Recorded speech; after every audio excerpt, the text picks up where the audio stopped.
मैं हूं पल्लवी नागपाल जयरथ, प्रोफेसर बड़ा गुरुकुल। पैसा कमाना तो हर कोई आपको सिखा देता है, लेकिन क्या आपको किसी ने ये बताया कि पैसा बचाते कैसे हैं?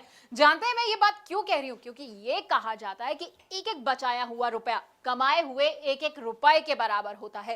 इसलिए पैसे कमाने के साथ साथ ये बहुत जरूरी है कि पैसे को बचाया कैसे जाए। इसलिए तो हम आपको बताएंगे कि कैसे आप पैसे बचा सकते हैं और उसे निवेश कर सकते हैं। अब कभी किसी के घर पे शादी होती है, कभी उसे घर भी खरीदना होता है, तो ऐसे में ना आपको समझ नहीं आता होगा कि भाई मैं पैसा कहां से निकालूं। तो घबराए नहीं, क्योंकि हम आपको ये भी बताएंगे कि किस लक्ष्य के लिए आप कैसे पैसा बचा सकते हैं। तो आपके लिए कहां निवेश करना सही होगा, इन टिप्स के साथ हमने आपके लिए बहुत ही खास कोर्स बनाया है। इसमें हम आपको बताएंगे कि आखिरकार गोल बेस्ड फाइनेंशियल प्लानिंग क्या होती है। अब आप सोचेंगे कि भाई सेविंग और इन्वेस्टमेंट तो मैं करता ही रहता हूं, लेकिन आपको पता है सेविंग और इन्वेस्टमेंट में ना बड़ा अंतर होता है। तो ये अंतर क्या होता है ये भी हम आपको बताएंगे।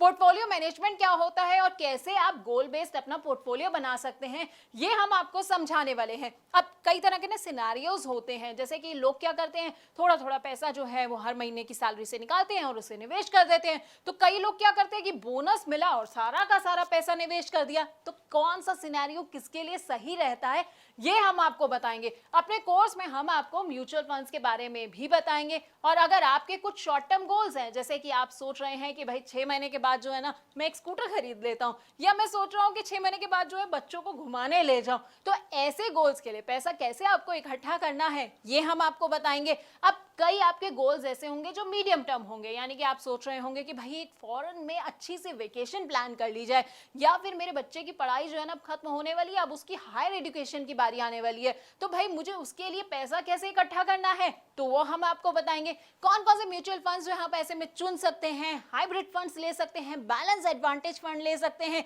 लेकिन अब आप ये सोच रहे होंगे भाई ये सारे फंड्स कौन से होते हैं, तो हम आपको ना इन तमाम फंड्स के बारे में बड़े अच्छे से बताने वाले हैं। उसके अलावा हमारी जिंदगी का जो सबसे बड़ा और सबसे लंबा गोल होता है ना, रिटायरमेंट प्लानिंग का, वो आप कैसे कर सकते हैं। म्यूचुअल फंड्स के जरिए अपनी रिटायरमेंट प्लानिंग आप कैसे कर सकते हैं, कौन कौन से फंड्स आप चुन सकते हैं, ब्लू चिप फंड कौन से होते हैं, मिड कैप फंड कौन से होते हैं, या स्मॉल कैप फंड्स जो हैं वो आपके लिए कैसे फायदेमंद हो सकते हैं, तो हम आपको बताएंगे। इसके अलावा ना निवेश के बड़े सारे और भी इंस्ट्रूमेंट्स होते हैं। अब जैसे पीपीएफ होता है, नाम तो सुना होगा आपने, एनपीएस होता है, एलआईसी के प्लान्स के बारे में तो हर कोई जानता है, और इक्विटी और डेट इंस्ट्रूमेंट्स के बारे में तो हर कोई जो है वो पूरा अच्छे से समझता आया है। लेकिन इनमें से आपके लिए कौन सा प्लान सही रहेगा ये शायद आप नहीं जानते होंगे। तो हम आपको ना अपने इस कोर्स में इन तमाम प्लान्स के बारे में अच्छे से जानकारी भी देने वाले हैं।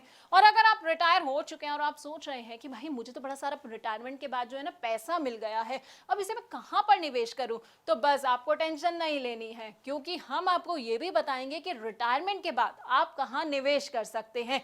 यानी कि इन 12 वीडियोस में हम आपको आपकी फाइनेंशियल प्लानिंग के बारे में सब कुछ बताने वाले हैं। तो अगर आप अपनी जिंदगी ना सुकून से जीना चाहते हैं, रिटायरमेंट के लिए परफेक्ट प्लानिंग करना चाहते हैं, तो बस आपको क्या करना है, आपको हमारा ये कोर्स देखना होगा।